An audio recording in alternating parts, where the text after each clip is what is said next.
عباده الذين اصطفى اما بعد۔ گزشتہ جمعے کو مضمون شروع ہوا تھا چغل خوری سے متعلق، اسی سلسلے میں مضمون باقی بہت ہے، سماعت فرمائیے۔ ارشاد فرماتے ہیں چغل خور جنت میں داخل نہیں ہوگا۔ حضرت حذیفہ رضی اللہ تعالیٰ عنہ کی حدیث ہے کہ چغل خور جنت میں داخل نہیں ہوگا، اور جب جنت میں داخل نہ ہوا تو دوزخ ہی میں جائے گا، کیونکہ وہاں پر ٹھکانہ جنت ہے یا دوزخ۔ اس لیے جنت میں نہ داخل ہونے سے ثابت ہو گیا کہ اس کا ٹھکانہ دوزخ ہوگا۔ لہذا چغل خور پر لازم ہے کہ اللہ تعالیٰ کی بارگاہ میں توبہ کرے، کیونکہ اس کے لیے دنیا میں رسوائی ہے، مرنے کے بعد قبر میں عذاب ہوگا، قیامت میں اللہ تعالیٰ کی رحمت سے مایوس ہو کر دوزخ میں جائے گا۔ اگر مرنے سے پہلے توبہ کر لے تو اللہ تعالیٰ قبول کرنے والے ہیں۔ آگے ارشاد فرماتے ہیں حضرت حسن رضی اللہ تعالیٰ عنہ روایت کرتے ہیں کہ حضور نبی کریم صلی اللہ تعالیٰ علیہ وسلم نے ارشاد فرمایا کہ لوگوں میں بدترین انسان وہ ہے جو دو رخ رکھتا ہے۔ ان لوگوں کے پاس ایک رخ سے آیا تو دوسروں کے پاس دوسرے رخ کے ساتھ، اور جو شخص دنیا میں دو زبانیں رکھتا ہے اللہ تعالیٰ قیامت کے روز اس کی دو زبانیں آگ کی بنائیں گے۔ حضرت قتادہ رضی اللہ تعالیٰ عنہ سے روایت ہے کہ یہ بات عام مشہور تھی کہ بدترین انسان وہ ہیں جو ایک دوسرے پر طعنہ زنی کرتے ہیں، لعنت کرتے ہیں اور چغل خوری کرتے ہیں۔ اور یہ بھی مشہور تھا کہ عذاب قبر کے 3 حصے ہیں، ایک غیبت کی وجہ سے، اور ایک پیشاب سے نہ بچنے کی وجہ سے، اور ایک چغل خوری کی وجہ سے ہوتا ہے۔ انسان اکثر بیشتر ایک دوسرے پر طعنہ کر دیتے ہیں، طعن زنی کر کے دوسرے کو حقیر اور ذلیل کر دیتے ہیں، اور خود بھول جاتے ہیں کہ کبھی بھی ان پر بھی اللہ تعالیٰ کی طرف سے ایسا وقت آ سکتا ہے کہ وہ خود طعنہ زنی کے مورد ٹھہریں۔ اسی طرح سے لعنت بھی عام طور سے کرنے والے کر دیتے ہیں، لیکن بھول جاتے ہیں کہ اس کا اثر خود لعنت کرنے والے پر بھی لوٹ کر آ جاتا ہے، کیونکہ حضور اکرم صلی اللہ تعالیٰ علیہ وسلم نے جو ارشاد فرمایا ہے کہ لعنت کرنے والا لعنت کر دیتا ہے تو لعنت چلتی ہے، وہاں سے گھومتی پھرتی ہے۔ جس شخص پر بھی لعنت کی تھی وہ اگر اس کا مستحق نہیں ہوتا تو لوٹ کر لعنت کرنے والے پر ہی آ جاتی ہے۔ اور چغل خوری یہ بھی بہت بدترین جرم ہے کہ جس کی وجہ سے آدمی مشکلوں کا شکار ہوتا ہے، اور یہ بھی پکی بات ہے حضور اکرم صلی اللہ تعالیٰ علیہ وسلم نے جو ارشاد فرمائے ہیں اس میں کسی قسم کا کوئی شک نہیں ہے کہ عذاب قبر جو ہے وہ 3 طرح کا ہے۔ آدمی اس کی وجہ سے عذاب میں مبتلا ہو جاتا ہے، جبکہ اس سے پہلے مضمون میں آپ حضرات سن چکے ہیں کہ وہ ایسے کام ہیں کہ جن سے بچنا کوئی مشکل نہیں، ایک غیبت اور ایک پیشاب کی چھینٹوں سے نہ بچنا، اور یہاں اس روایت میں تیسری چیز جو ہے وہ چغل خوری بھی ہے۔ آدمی اللہ تعالیٰ سے ڈرتا رہے اور نیکیاں کرتا رہے، گناہ اور برائیوں سے بچتا رہے، زبان، بدن اور اسی طرح سے مال، ان 3 چیزوں سے جس طرح سے نیکیاں کر سکتا ہے اسی طرح سے ان سے گناہ اور برائیاں بھی کر سکتا ہے۔ لیکن گناہ اور برائیاں کرنے والا وہ گھاٹے میں رہے گا، اگرچہ دنیا میں اس کو اللہ تعالیٰ ڈھیل دے دے اور وہ پکڑا نہ جائے، لیکن آخرت میں وہ اللہ کی پکڑ سے بچ کے جا نہیں سکتا۔ روئے زمین پر بہت بڑی تعداد ایسی ہوتی ہے جو غیبت کی وجہ سے مبتلا عذاب ہونے کا سامان کرتی ہے، اور اس کو ذرا بھی احساس نہیں ہوتا کہ میں کیا کر رہا ہوں۔ اسی طرح سے پیشاب کے سلسلے میں بھی بہت بڑی تعداد ہے کہ جو پیشاب تو کرتے ہیں لیکن بچنے کا کوئی ارادہ ان کا نہیں ہوتا۔ بہت سے تو کھڑے ہو کر پیشاب کرتے ہیں، اور بہت سے اس طرح سے آج کل جو عام دستور ہو گئے ہیں، بیسن ہوتا ہے پیشاب کے لیے خاص قسم کا ایک وہ بنایا جاتا ہے آلہ، اس کے اندر کھڑے ہو کر پیشاب کرتے ہیں اور پانی بھی نہیں لیتے، اور اس طرح سے وہ پیشاب اڑ بھی جاتا ہے اور اس کی وجہ سے کپڑوں پر چھینٹیں بھی لگ جاتی ہیں۔ خاص طور سے جہاں اس قسم کا انتظام نہیں ہوتا اور آدمی کھڑے کھڑے پیشاب کرتا ہے تو وہاں تو زیادہ تر توقع یہی ہے کہ پیشاب کی چھینٹیں لگتی ہوں گی۔ آدمی پاجامہ ہوتا ہے تو اس میں تو پھر بھی بیٹھ جاتا ہے، پتلون میں بیٹھنا بہت مشکل ہوتا ہے، اس لیے وہ کھڑے کھڑے پیشاب کر لیتا ہے۔ اللہ تعالیٰ اپنے حفظ و امان میں رکھیں، اور یہ پکا پتہ چلے گا مرنے کے بعد۔ اسی طرح سے چغل خوری بھی یہ وہ چیز ہے کہ جس کی وجہ سے آدمی عذاب میں مبتلا ہوتا ہے۔ بہرحال یہ تمام خرابیاں ہیں، ان سے بچنا ہم مسلمانوں کے لیے بہت ضروری ہے۔ آگے ارشاد فرماتے ہیں چغل خوری کا انجام۔ حضرت حماد بن سلمہ رضی اللہ تعالیٰ عنہ سے روایت ہے کہ ایک شخص نے غلام بیچا، خریدار سے کہا کہ اس غلام میں چغل خوری کے سوا کوئی عیب نہیں۔ خریدار نے اسے اہمیت نہ دی اور خرید لیا۔ چند روز گزرے تو غلام اپنے آقا کی بیوی سے کہنے لگا کہ تیرا شوہر تجھ سے محبت نہیں رکھتا اور چاہتا ہے کہ کوئی باندی خرید کر گھر میں رکھ لے، کیا تو چاہتی ہے کہ وہ تجھ پر مہربان ہو جائے؟ عورت نے جواب دیا ہاں۔ کہنے لگا پھر یوں کر کہ جب تیرا شوہر سو جائے تو اس کی داڑھی کے نیچے سے کچھ بال اس طرح سے کاٹ لینا۔ ادھر شوہر کے پاس آ کر کہنے لگا کہ تیری بیوی نے کسی سے ساز باز کر رکھی ہے اور وہ تجھے قتل کرنا چاہتی ہے، اگر اس بات کی تحقیق کرنا چاہتا ہے تو تو گھر جا کر نیند کی شکل بنا کر لیٹ جا، یعنی سویا ہوا بن جا۔ آدمی نے ایسا ہی کیا، بیوی اس طرح لے کر بال کاٹنے کو آئی تو شوہر نے یقین کر لیا کہ وہ اسے قتل کرنا چاہتی تھی، اس طرح چھین کر اسی کے ساتھ بیوی کو قتل کر دیا۔ عورت کے اقربا آئے تو انہوں نے اس مرد کو قتل کر دیا۔ اتنے میں مرد کے اقربا بھی آ گئے اور دونوں فریق جنگ و جدال میں الجھ گئے۔ یعنی دیکھنے میں تو بظاہر کوئی بڑی بات نہیں تھی، لیکن اس چغلی کی وجہ سے، لگایا سکھائی کی وجہ سے دونوں گھر برباد کر دیے اور دونوں خاندانوں میں لڑائی چھڑوا دی۔ اس لیے بہت ہی زیادہ یاد رکھنے کی ضرورت ہے کہ ایسا آدمی جو چغل خور ہوتا ہے وہ گھر برباد کرا دیتا ہے اور خرابیاں پیدا کرا دیتا ہے۔ آگے فرماتے ہیں چغل خور کا کام شیطان سے بھی برا ہے۔ حضرت یحییٰ بن اقسم رحمۃ اللہ علیہ فرماتے ہیں کہ چغل خور جادوگر سے بھی برا ہے، اور چغل خور چند لمحوں میں وہ کام کر گزرتا ہے جو جادوگر مہینے میں نہیں کر پاتا۔ اور کہتے ہیں کہ چغل خور کا کام شیطان سے بھی زیادہ نقصان دہ ہے، کیونکہ شیطان کا عمل وسوسہ اور خیال کی شکل میں ہوتا ہے اور چغل خور کا عمل مشاہدے کی صورت میں سامنے آتا ہے۔ اللہ تعالیٰ فرماتے ہیں حمالۃ الحطب، سورہ لہب کی یہ آیت ہے جس کا ترجمہ ہے جو لکڑیاں لاد کر لاتی ہے۔ اکثر مفسرین فرماتے ہیں کہ الحطب سے مراد چغل خوری ہے، اور اسے الحطب کا نام اس لیے دیا گیا کہ یہ باہمی عداوت اور لڑائی کا سبب ہے، گویا کہ یہ لڑائی کو بھڑکانے کا ایندھن ہے۔ اقسم بن صفی رحمۃ اللہ علیہ فرماتے ہیں کہ ذلیل لوگ 4 قسم کے ہیں: چغل خور، مقروض، یتیم کا مال کھانے والا اور جھوٹا شخص۔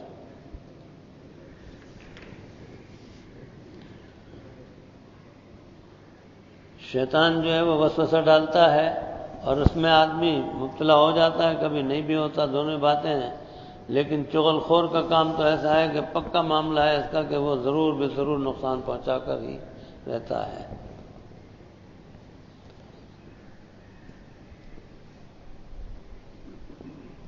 جادوگر یہ بھی بہت ہی خطرناک قسم کے عمل ہیں جن کی وجہ سے آدمی برائیاں پیدا کرتا ہے، لڑائیاں پیدا کرتا ہے۔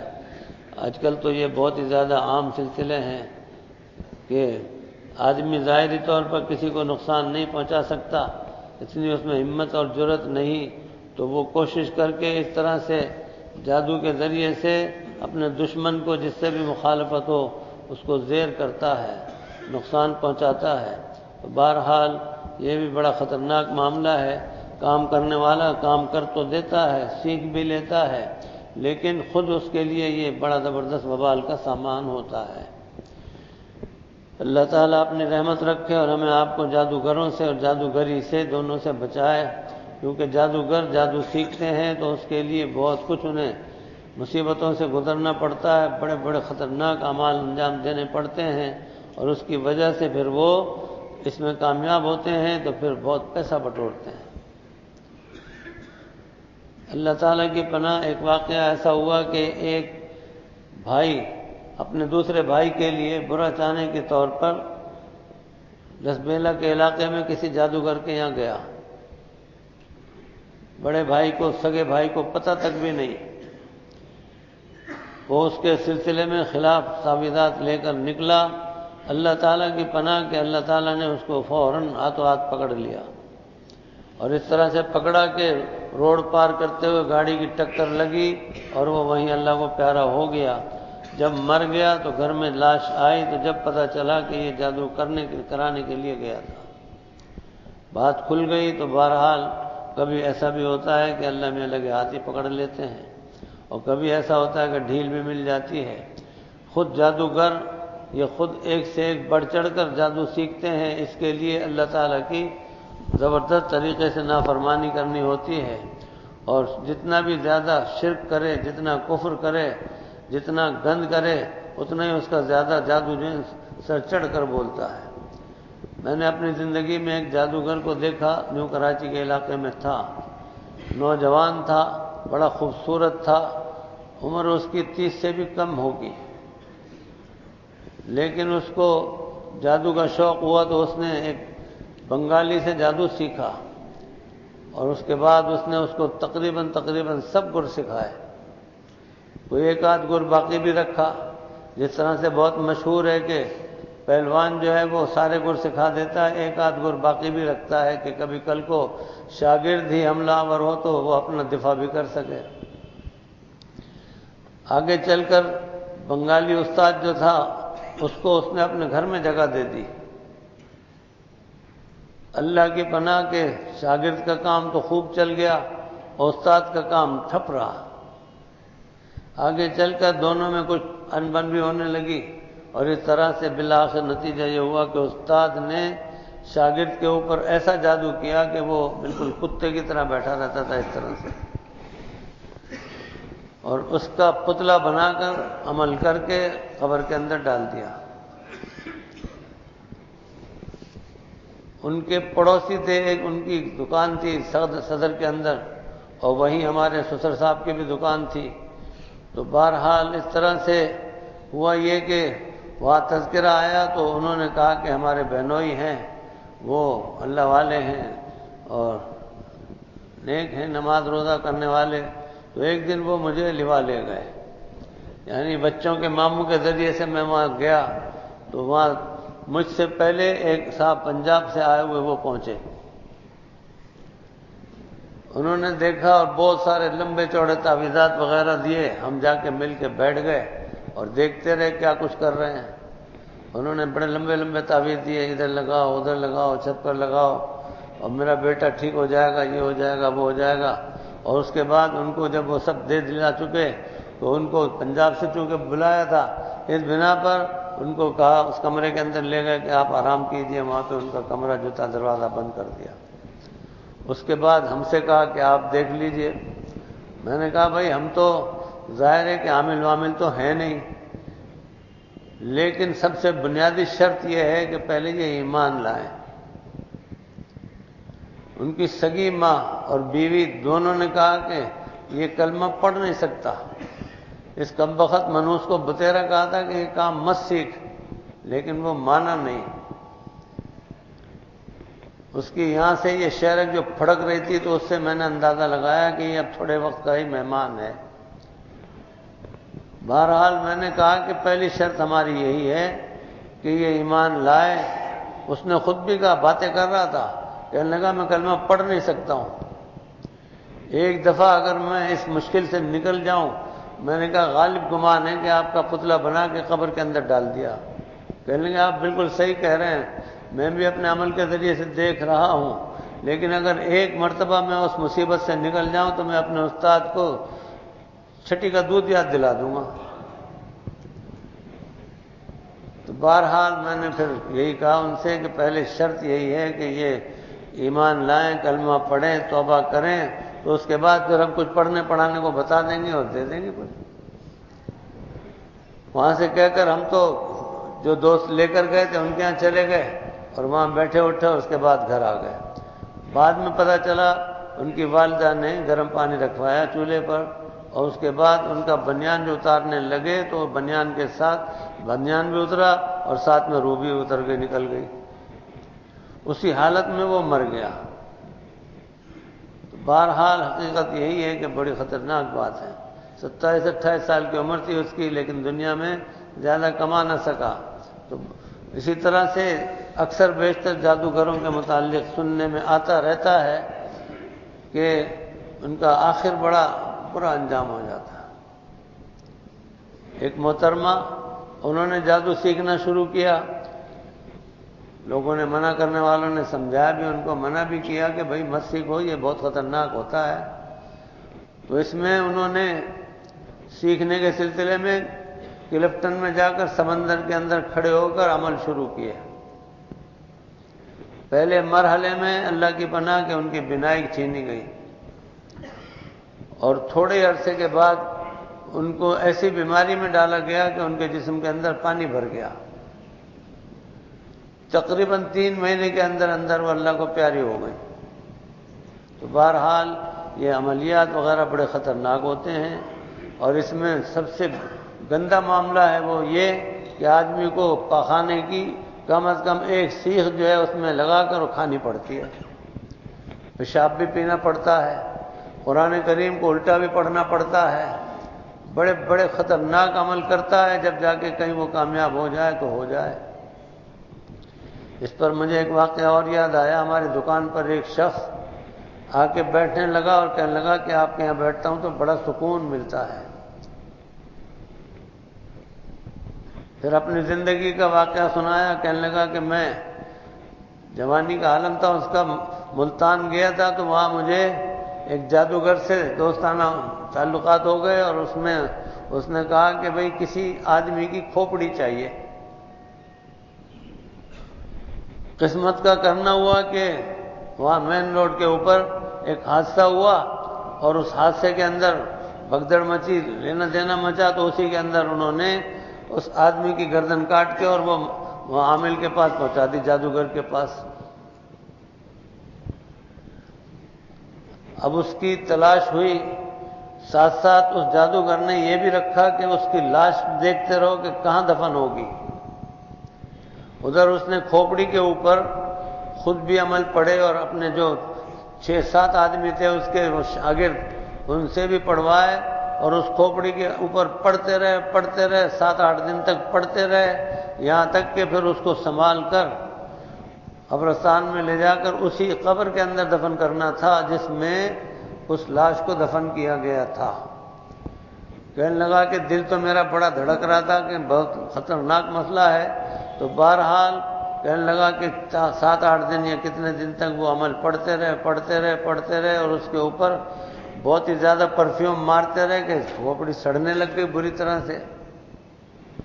اور اس کے بعد ایک رات کو جب عمل مکمل ہو گیا تو یہ 6-7 شاگرد جو تھے ان کو اس نے وصیت کی، تاکید کی، کہنے لگا کہ بہت ہی احتیاط کے ساتھ اس کو لے کر جانا، یہ پھٹے نہیں کہیں،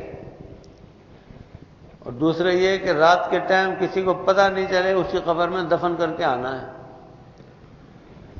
اللہ تعالیٰ کی پناہ کہ وہ بتانے لگا کہ میں اور باقی ساتھی، اس میں کچھ مسلمان تھے، کچھ ہندو تھے، کچھ عیسائی تھے، تینوں قسم کے لوگ ملے ہوئے تھے۔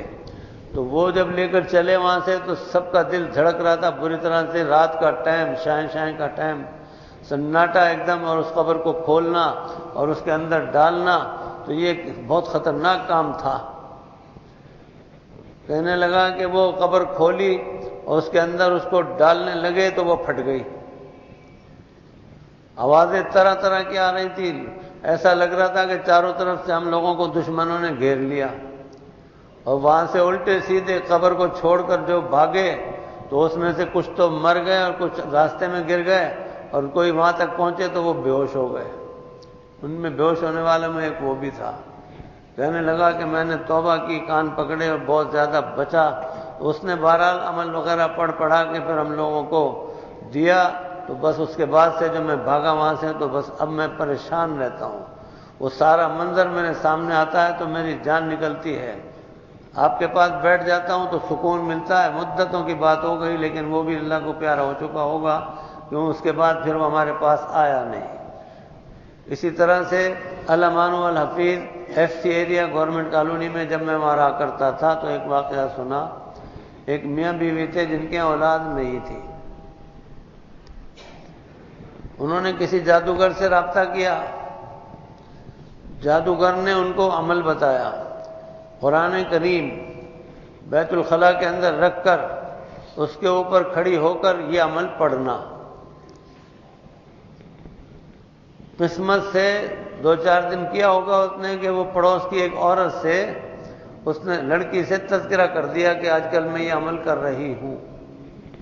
وہ لڑکی ظاہر مسلمان تھی، اس کا اتنا سننا تھا کہ اس کے تو آگ لگ گئی، اور اس نے جناب محلے میں بھی شور مچا دیا اور اس کو بھی خود مارا اتنا بری طرح سے، ماں بیٹیاں سب نے، اور پوری طرح سے محلے میں ہنگامہ کھڑا کر دیا کہ انہوں نے ایسا کفر کا کام کیا ہے۔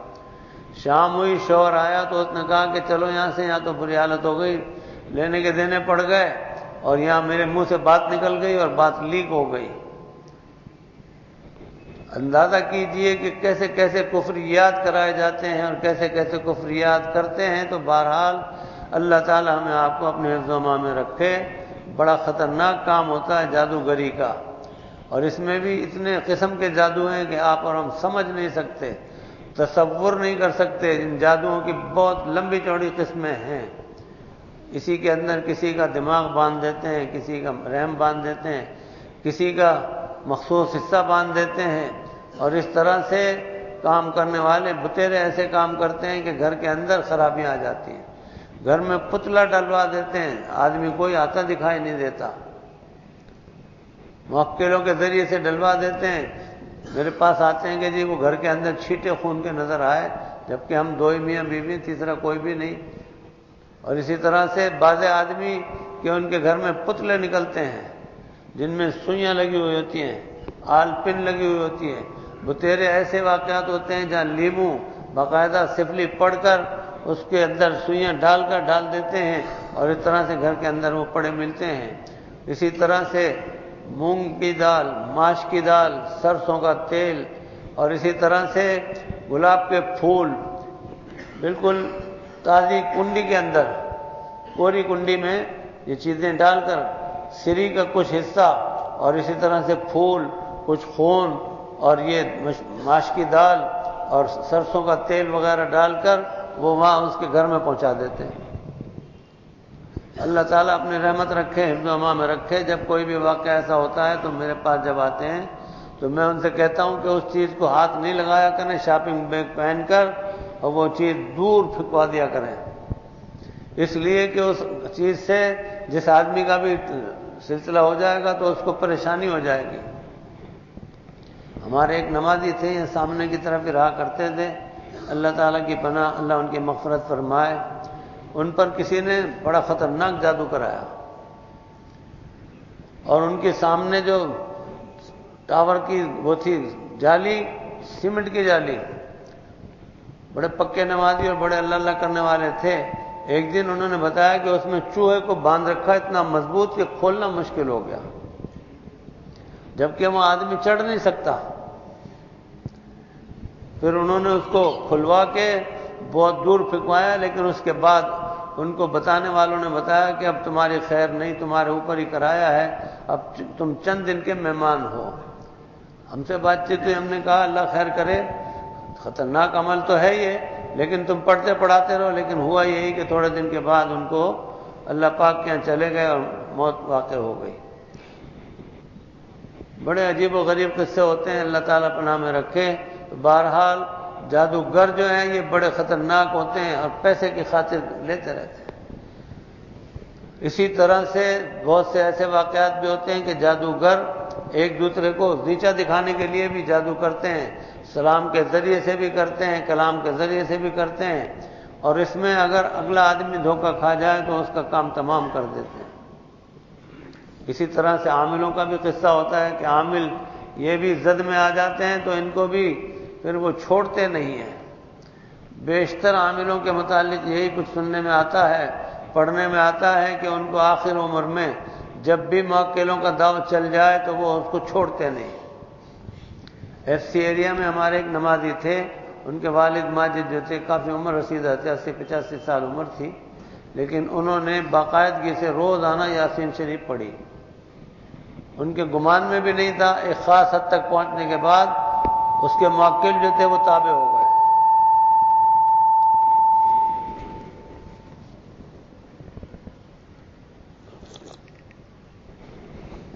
موکل تابع ہو گئے اور وہ اتنے پریشان رہنے لگے کہ عمر رسیدہ آدمی ان کو تنگ کرتے تھے وہ موکل۔ وہ کہتے تھے بھائی میں نے تو تمہیں کچھ بھی نہیں کہا، نہ میں نے تمہیں تابع کیا، تم کس طرح کہنے لگے؟ آپ نے اتنی مقدار میں پڑھائی ہے کہ اس کی وجہ سے ہمیں حکم ہو گیا کہ ان کے جا کے پیچھے لگ جاؤ۔ جب تک وہ حیات رہے تو ان کو سکون نہیں ملا۔ اللہ تعالیٰ اپنی رحمت فرمائے۔ تو بہرحال یہ جادوگری جو ہے یہ بہت برا عمل ہے، اور اخبارات میں بھی آئے دن ایسے واقعات آتے رہتے ہیں، تفصیلات بھی آتی رہتی ہیں۔ تو بہرکیف اللہ تعالیٰ اپنے حفظ و امان میں رکھے ہمیں آپ کو۔ اور خاص طور سے ہندوستان سے ایک عالم آتے ہیں مکہ مکرمہ میں، ان سے میری ملاقات ہوئی کئی بار۔ انہوں نے بتایا، اور یہاں بھی بہت سے لوگوں نے بتایا کہ اللہ والوں کے خلاف، علماء کے خلاف، مدرسے والوں کے خلاف جنگل میں بیٹھ کر جادوگر باقاعدہ جنگل میں ایسے عمل کرتے ہیں کہ جس کی وجہ سے ان کی زبان بندی کر دیتے ہیں۔ ایسے بھی بہت سے واقعات ہوتے ہیں کہ آدمی پر اتنا خطرناک جادو کرتے ہیں کہ اس کا اتار کرنے کی کوشش کرنے والے خود اللہ کو پیارے ہو جاتے ہیں۔ ہمارے استاد تھے حضرت مولانا مفتی ولی حسن صاحب رحمۃ اللہ علیہ، بڑے قابل ہستی، بہت بڑے بزرگ اور اپنے وقت کے ولی، ان پر بھی جادو کرانے والوں نے ایسا جادو کرایا تھا کہ ان کی زبان بندی ہو گئی تھی۔ اس کے بعد برسوں حیات رہے وہ، لیکن کچھ بول نہیں سکتے تھے۔ ایسے پڑھانے والے آدمی، اللہ اللہ کرنے والے آدمی، لیکن ان پر جو جادو کرایا تھا تو کرانے والوں نے جو کرا دیا، بتانے والوں نے بتایا کہ جو بھی ان کے توڑ کی کوشش کرے گا تو وہ خود بھی دنیا سے جائے گا۔ بالآخر وہ اسی حالت میں برسوں کے بعد جو ہے دنیا سے رخصت ہوئے۔ تو بہرحال بہت سے ایسے جادو بھی ہوتے ہیں۔ ہمارے ایک دوست تھے، رشتہ داری کے اندر ان میں آپس میں عداوت رہی، تو وہ تو اللہ والے تھے، انہوں نے تو کچھ نہ کرایا، لیکن مخالف پارٹی نے ان پر ایسا جادو کرا دیا کہ ان کے ہوش و حواس غائب ہو گئے۔ کلی کرنی تھی بیسن کے اندر، دوسری طرف منہ کر کے اور کلی کمرے میں کر دی۔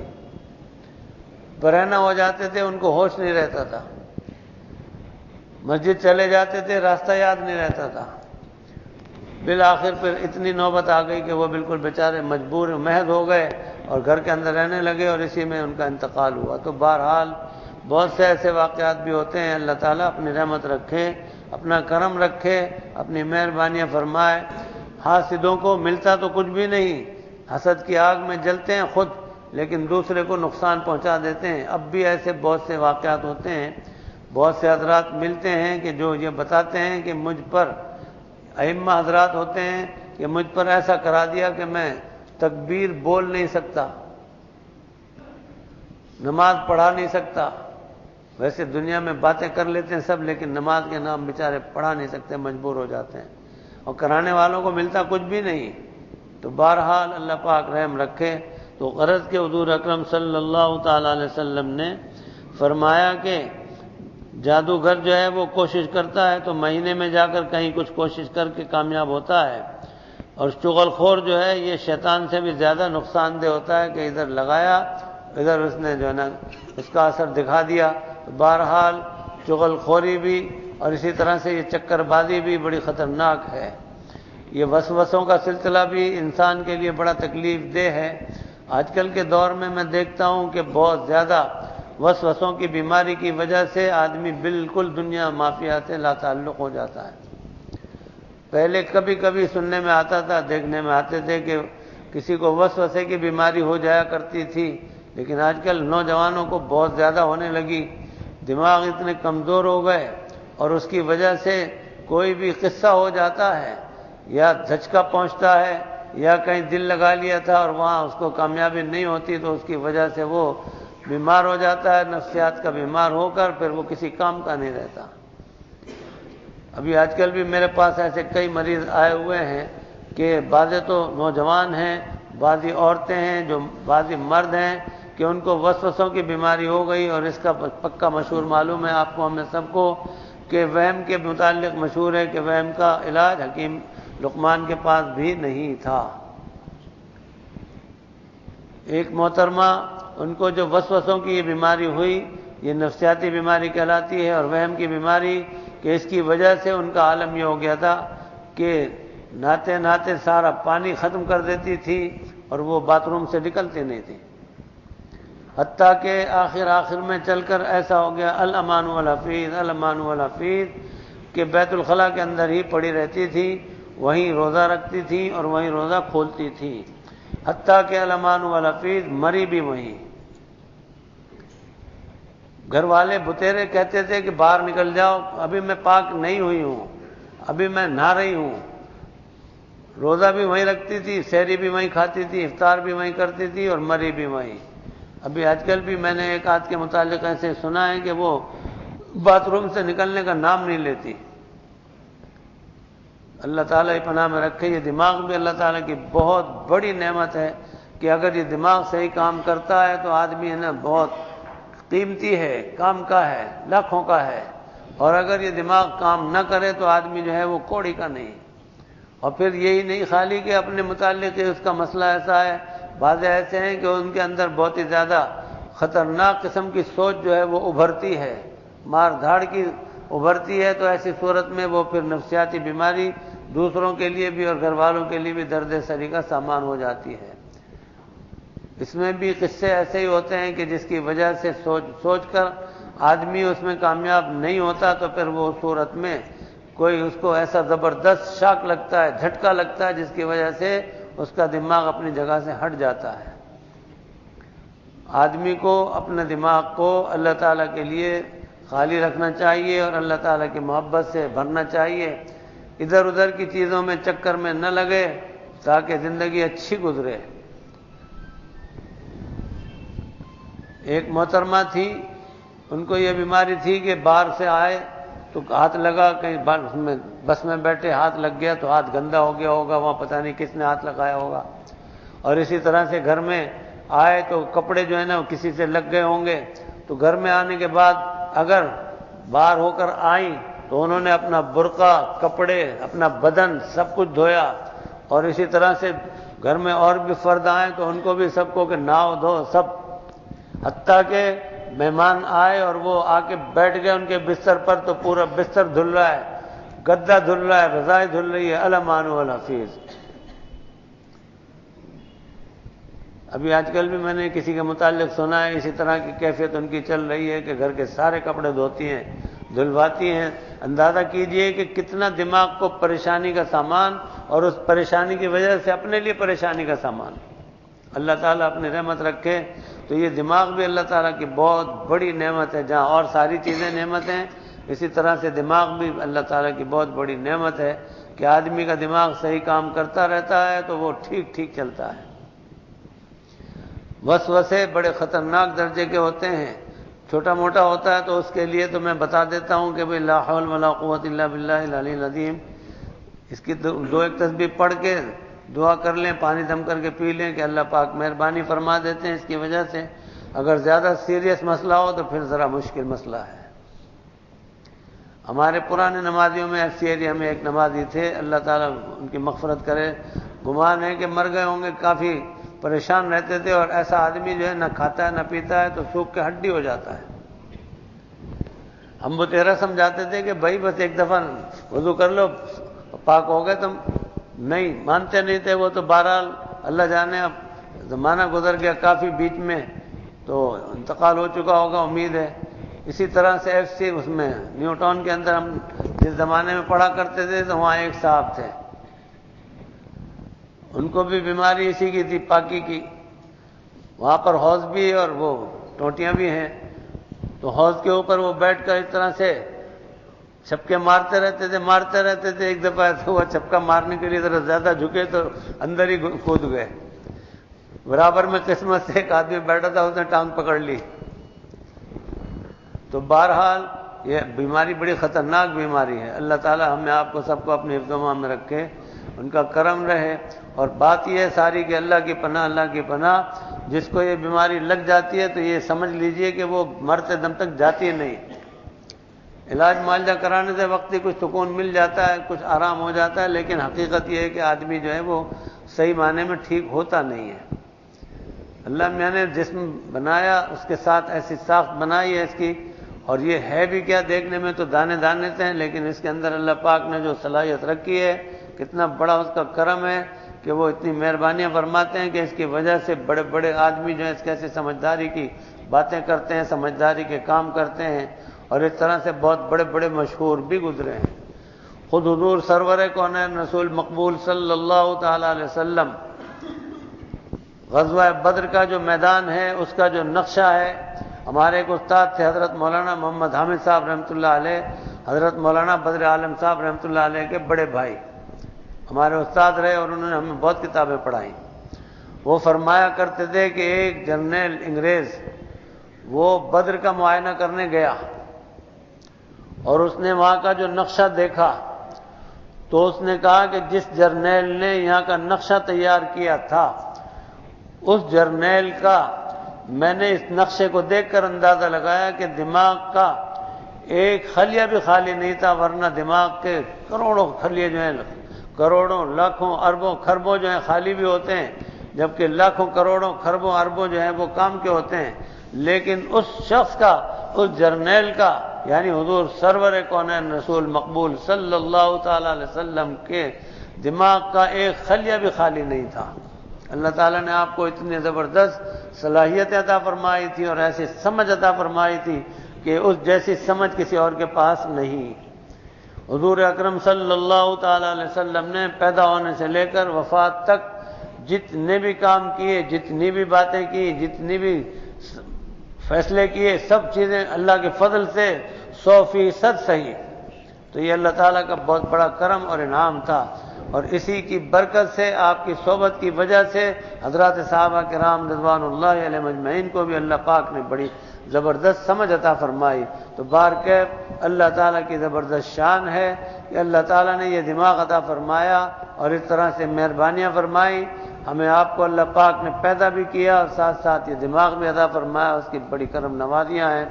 ہمیں بے حد اللہ تعالیٰ کا ہر نعمت کے اوپر شکر ادا کرنا چاہیے۔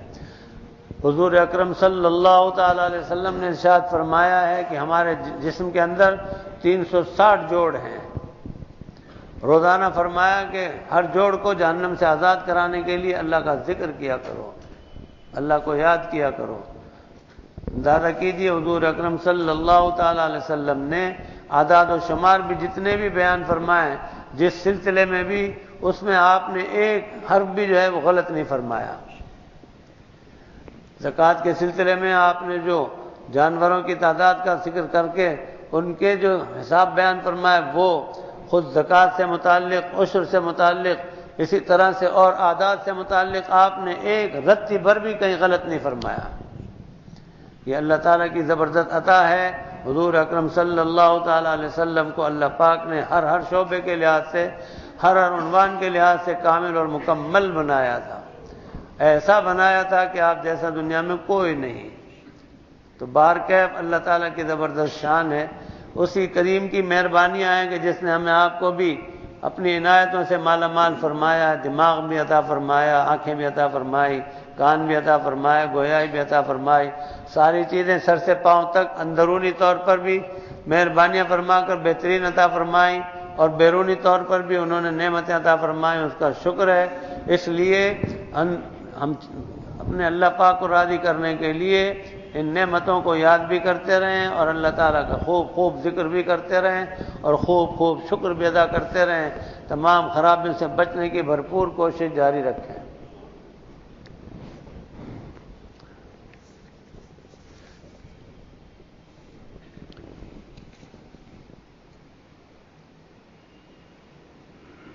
یہ حمالۃ الحطب جو ہے یہ ابو جہل کی بیوی کے لیے فرمایا اللہ پاک نے، اس کا نام تھا ام جمیل، حضور اکرم صلی اللہ علیہ وسلم کی چچی تھی، لیکن آپ سے جس طرح چچا کا بڑے بغض کا معاملہ تھا اسی طرح سے ان کی بیوی کا بھی بڑا خطرناک درجے کا بغض کا معاملہ تھا۔ حضور اکرم صلی اللہ تعالی علیہ وسلم نے جب سب کو جمع کیا صفا کے پاس اور جمع کر کے پوچھا کہ اگر میں یہ کہوں کہ اس پہاڑی کے پیچھے ایک لشکر تیار جو ہے وہ آیا ہے حملہ کرنے کے لیے تو آپ لوگ کیا کہیں گے؟ تو انہوں نے کہا کہ اگر آپ کہیں گے تو ہم آپ کو سچا مانتے ہیں اور ہم کہیں گے کہ ہاں آیا ہوگا۔ تو اس پر پھر آپ نے فرمایا کہ میں آپ لوگوں کو ایک سچی بات کی اور حق کی دعوت دیتا ہوں اور ایک اللہ کی طرف بلاتا ہوں۔ تو اس پر اور تو کوئی نہیں بولا، لیکن ابو لہب وہ بن نوٹ ہو گیا بری طرح سے، اور اس نے کہا الامان والحفیظ الامان والحفیظ، کہ تب بن لگا الہذا جماعتنا، الامان والحفیظ، اللہ کی پناہ اللہ کی پناہ، کہ یہ کلمات ہم لوگ تو بس بولتے ہوئے بھی بہت ڈرتے ہیں کہ اس نے کہا کہ آپ کے ہاتھ ٹوٹیں، کیا اسی لیے یہاں جمع کیا تھا؟ اللہ تعالیٰ کو کتنا غصہ آیا، اللہ تعالیٰ نے اس کے بدلے میں اسی کے اس پر کہہ دیا تبت یدا ابی لہب وتب، ہاتھ ٹوٹے ابو لہب کے اور تباہ برباد ہو وہ۔ تو بارکیف اللہ رب کریم کو اتنا زبردست غصہ آیا، حضور اکرم صلی اللہ تعالی علیہ وسلم، میں اور میرے ماں باپ آپ کا قربان، آپ کو اللہ پاک نے اتنی پاکیزہ ہستی بنایا ہے، اتنا محبوب بنایا ہے، ایسی ہستی کی شان میں اتنی بڑی گستاخی کی جس کو حق سبحانہ و تعالی نے برداشت نہیں کیا اور یہ فرما دیا۔ تو بہرحال ہوا یہی اس کے ساتھ کہ اس نے بہت ہی زیادہ بغض و عناد کا مظاہرہ کیا، تو اللہ پاک نے ایسی صورت نازل فرمائی کہ جو صورت بچے بچے کو یاد ہوتی ہے، تبت یدا ابی لہب وتب ما اغنی عنہ مالہ وما کسب، اس کے نہ مال کام آیا نہ اور جو کچھ بھی اس نے کمایا تھا کوئی چیز کام نہ آئی۔ اور بیوی کا بھی عالم یہ تھا کہ حضور اکرم صلی اللہ تعالی علیہ وسلم کے راستے میں کانٹے لا کر بچھایا کرتی تھی، جنگل جایا کرتی تھی، کانٹے جمع کر کے گٹھڑ بنا کر اس کو اٹھا کر لاتی اور آپ کے راستے میں بچھایا کرتی تھی۔ اللہ پاک نے اس کا بھی انجام ایسا کیا کہ اس کو بھی ایک دن اس نے گٹھڑ باندھ کر اور اس کی رسی سر پر اس طرح سے وہ لیا کرتی تھی اور لے کر اور اس کے پیچھے کو ہو کر پھر آگے کو گٹھڑ اٹھایا کرتی تھی۔ اللہ پاک نے اس کی وہ مونج کی رسی جو تھی وہ اسی کے لیے پھندے کا سامان بنا دی۔ حمالۃ الحطب کے معنی یہی ہے کہ وہ گٹھڑ اٹھانے والی تھی، اور اللہ پاک نے فی جیدہا حبل من مسد، اس کے گلے میں اس مونج کی رسی کو پھندا بنا کے، پھانسی کا پھندا بنا کے اور لٹکا دیا اس کو، اس کے اندر ہی اس کا دم نکلا، جہنم رسید ہوئی۔ اس کے دو بیٹے تھے جو حضور اکرم صلی اللہ علیہ وسلم کی صاحبزادیوں سے شادی ہوئی تھی، ابو لہب نے غصے میں اور عناد کی وجہ سے طلاق دلوا دی۔ حضور اکرم صلی اللہ تعالی علیہ وسلم کو بڑا رنج ہوا۔ ایک بیٹے نے بہت زیادہ گستاخی بھی کی تھی تو آپ نے فرمایا کہ اللہ تعالیٰ اس پر پھاڑ کھانے والے شیر کو مسلط فرما دے۔ چنانچہ اس کو بڑا ڈر ہو گیا ابو لہب کو کہ جو کچھ بھی آپ فرماتے ہیں سچ ہوتا ہے اور وہ پورا ہو کر رہتا ہے، تو اس لیے وہ بہت ڈرتا تھا اور بہت ہی خیال کرتا تھا۔ مشیت الہی جو ہے وہ غالب ہے، واللہ غالب علی امرہ ولکن اکثر الناس لا یعلمون، اللہ تعالیٰ کا فیصلہ جو ہے وہ سچا ہے اور اچھا ہے اور غالب ہے۔ بہرحال ایک مرتبہ تجارت کے لیے شام کا سفر تھا تو بہت سارے ساتھیوں کو لے کر جب قافلہ چلا تو اپنے بیٹے کو بھی لے لیا تھا اور اس کے لیے بڑا خیال کیا تھا کہ اس کی حفاظت کی ہر طرح سے فکر رکھی۔ مشیت الہی کے ایک پڑاؤ پر ایسا ہوا کہ اس کے چاروں طرف جو ہے سامان بھی جمع کر دیا اور ساتھیوں کو بھی لگا دیا کہ بھئی تم لوگ خیال رکھنا، حضور اکرم صلی اللہ تعالی علیہ وسلم کے لیے کہا کہ محمد نے جو کہا ہے وہ پورا ہونے کا خطرہ ہے، کہ شیر نہ آ جائے کہ میرے بیٹے کو پھاڑ نہ کھائے، لے نہ جائے۔ لیکن اللہ تعالیٰ وہ قادر مطلق، جس نے جب حضور اکرم صلی اللہ تعالی علیہ وسلم ہجرت فرما رہے تھے اور کفار کے بیچ میں سے نکلے تھے، ایک مٹھی مٹی جو تھی پڑ کر وہ پھینک دی تھی تو سب کے سروں پر پہنچ گئی تھی، سب کے سب کھڑے کے کھڑے سو رہ گئے تھے، یعنی کھڑے کے کھڑے بے سدھ ہو گئے تھے، آنکھیں کھلی ہوئی ہیں، دماغ اللہ پاک نے منجمد کر دیا۔ اسی طرح سے اس اللہ پاک نے ان سب کو سلا دیا، اور اسی میں اللہ پاک کی زبردست شان ہے کہ شیر کو بھیج دیا اور وہ چکر لے گیا۔ اب جو آنکھ کھلی دیکھا بیٹا غائب، ڈھونڈ پڑی، چاروں طرف ڈھونڈ لیا لیکن کہیں نام و نشان نہیں ملا۔ تو بارکیف حضور اکرم صلی اللہ تعالی علیہ وسلم کو انہوں نے بہت ستایا تھا، اور اللہ تعالیٰ کی پناہ کہ اس نے کوئی کسر نہ اٹھا رکھی، میاں اور بیوی دونوں نے ستانے میں، تو بہرحال وہ انجام کو پہنچے دونوں کے دونوں۔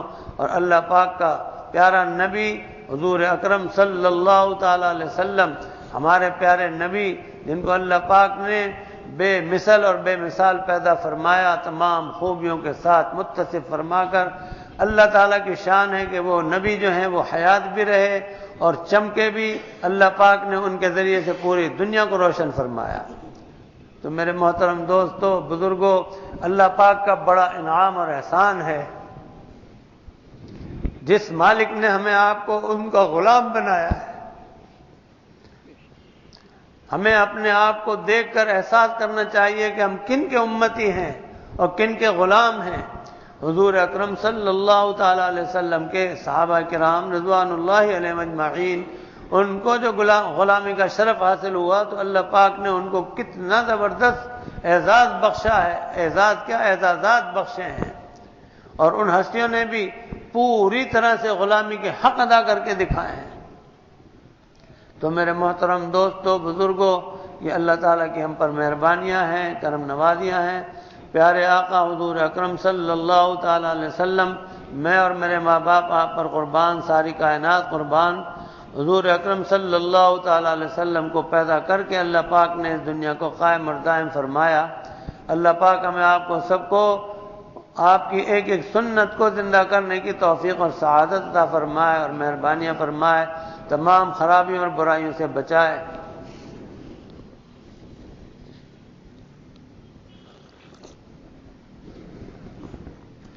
پچھلے جمعے کو بھی کچھ اسی طرح کا ذکر ہو گیا تھا آخر میں، کہ حضور اکرم صلی اللہ تعالی علیہ وسلم کو اللہ پاک نے بہت زبردست شان عطا فرمائی ہے، اور آپ کو اپنی امت کی بہت زیادہ فکر رہتی ہے۔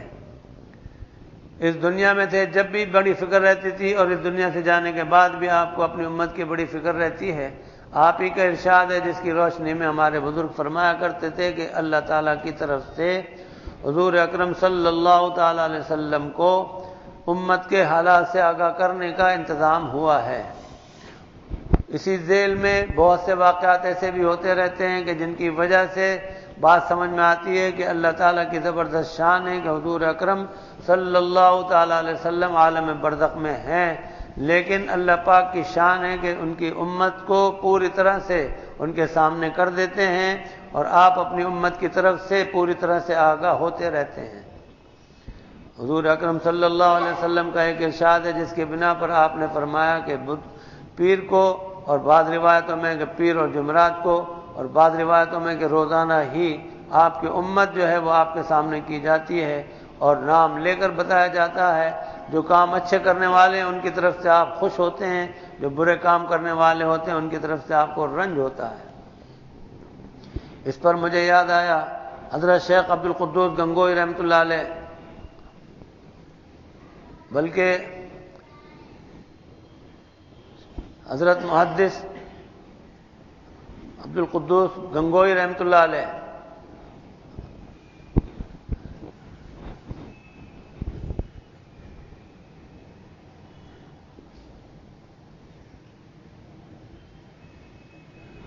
شیخ عبدالحق محدث دہلوی رحمۃ اللہ علیہ وہ حج کے لیے تشریف لے گئے تو پھر وہیں مدینہ منورہ میں قیام کیا انہوں نے.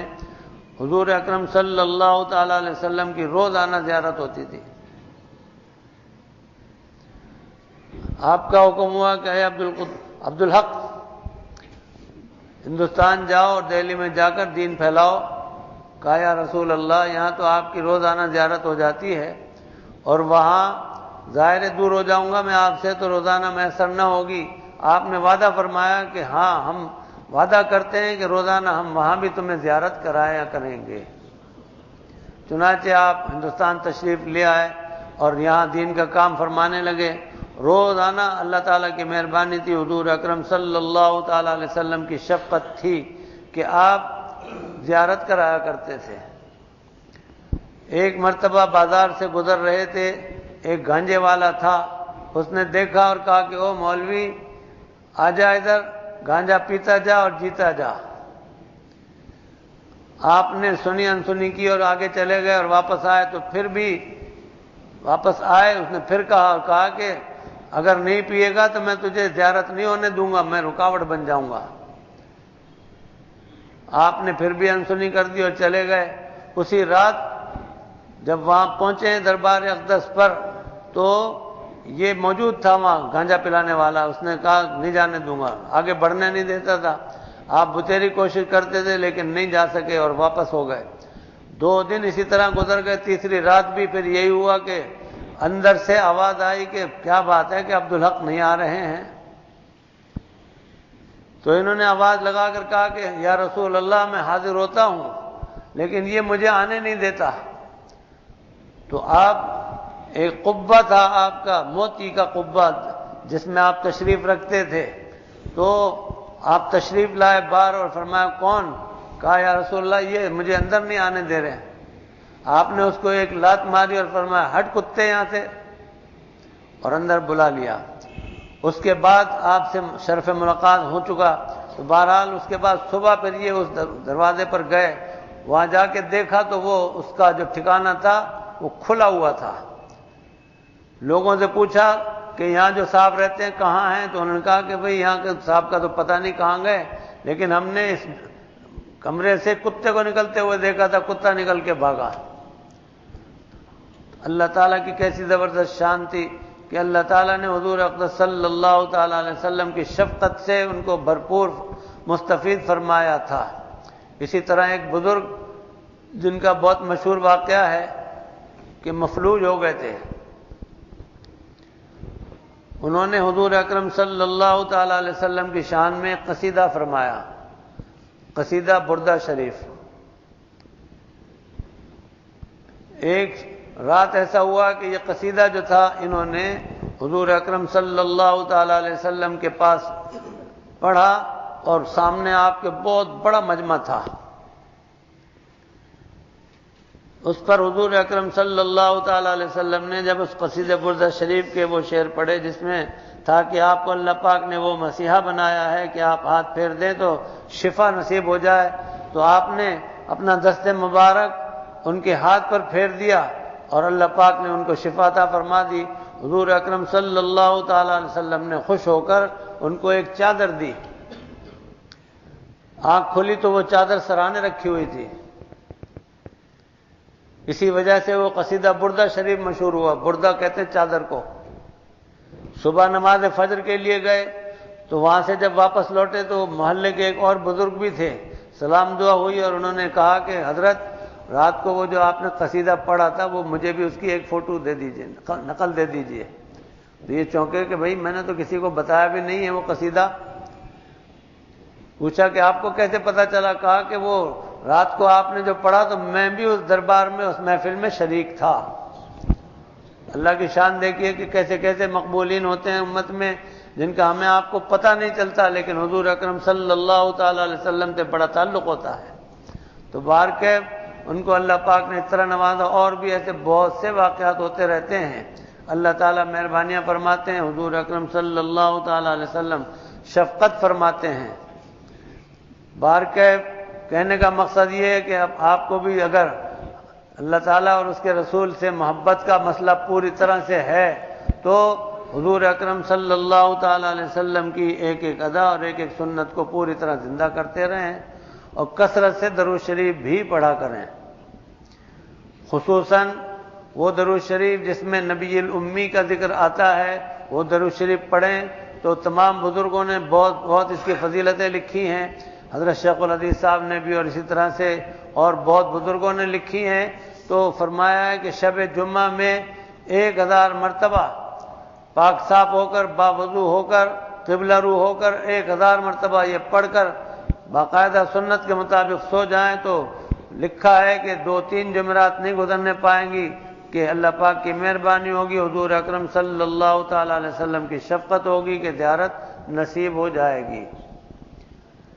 اس پر ایک واقعہ یاد آیا، ہندوستان میں ہمارے علاقے میں اور اسی طرح سے ایک لکھنؤ میں 2 واقعے ایسے ہیں کہ بالکل ملے ہوئے ہیں آپس میں، ایک دوسرے سے بالکل لگتا ہے جیسے ایک ہی واقعہ ہو، کہ ایک بزرگ تھے بالکل سیدھے سادے تھے، حقہ پیا کرتے تھے اور درود شریف بہت پڑھا کرتے تھے۔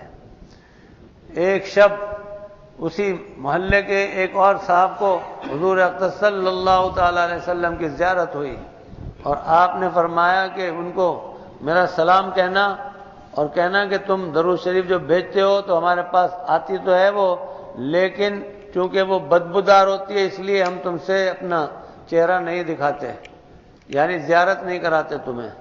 تو بہرحال صبح کی نماز کے بعد وہ بزرگ جب ملے اور یہ حضور اکرم صلی اللہ تعالی علیہ وسلم کا سلام اور پیغام ملا تو ان بزرگ کی تو حالت غیر ہو گئی، زار و قطار رو رو کا برا حال ہو گیا۔ گھر آتے ہی انہوں نے حقہ توڑ کے پھینک دیا اور اس طرح سے اس کے بعد پھر منہ کو اچھی طرح صاف کیا اور رونے لگے بہت اور پھر کثرت سے پڑھتے رہے۔ ابھی چند دن ہی گزرے تھے کہ حضور اکرم صلی اللہ تعالی علیہ وسلم کی زیارت نصیب ہوئی، آپ مسکراتے ہوئے ملے۔ ہمارے عمل میں اگر کوئی عمل رکاوٹ ہوتا ہے تو اس میں پھر آدمی دیکھتا ہے کہ حضور اکرم صلی اللہ علیہ وسلم کہیں موجود ہیں، مجمع بھی موجود ہے، بھاگتے ہوئے پہنچتے ہیں تو اتنے میں آپ چلے جاتے ہیں تو ظاہر ہے کہ ملال رہ جاتا ہے۔ آدمی اگر پوری طرح سے متبع سنت ہوتا ہے تو اللہ تعالیٰ کی مہربانی ہوتی ہے کہ زیارت نصیب ہو جاتی ہے۔ اللہ تعالیٰ مہربانی فرمائے۔ اسی پر اکتفا کرتا ہوں، پھر اور مزید کچھ یاد آئے گا تو انشاءاللہ زندگی بخیر آئندہ اللہ تعالیٰ کی مہربانی۔ مختصر دعا کر لیجئے۔ اللهم صل على سيدنا ومولانا محمد وعلى آل سيدنا ومولانا محمد وبارك وسلم۔ اللهم انت السلام ومنك السلام تبارك يا ذا الجلال والإكرام۔ اللهم أعنا على ذكرك وشكرك وحسن عبادتك۔ اللهم وفقنا لما تحب وترضى۔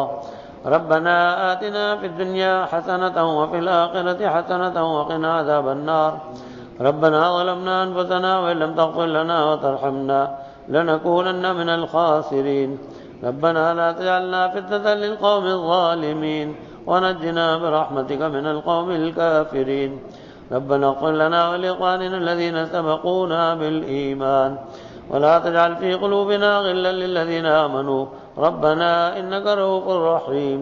اللهم ارزقنا زيارة الحرمين الشريفين وارزقنا حجا مبرورا وسعيا مشكورا وذنبا مغفورا وعملا صالحا مقبولا وتجارة لن تبور يا عالم ما في الصدور يا عزيز يا غفور۔ رب اغفر وارحم وتجاوز عما تعلم إنك أنت العز الأكرم۔ اللهم إني أسألك من خير ما سألك منه نبيك وعبدك وحبيبك سيدنا محمد صلى الله عليه وسلم، وأعوذ بك من شر ما استعاذك منه نبيك وعبدك وحبيبك سيدنا محمد صلى الله عليه وسلم۔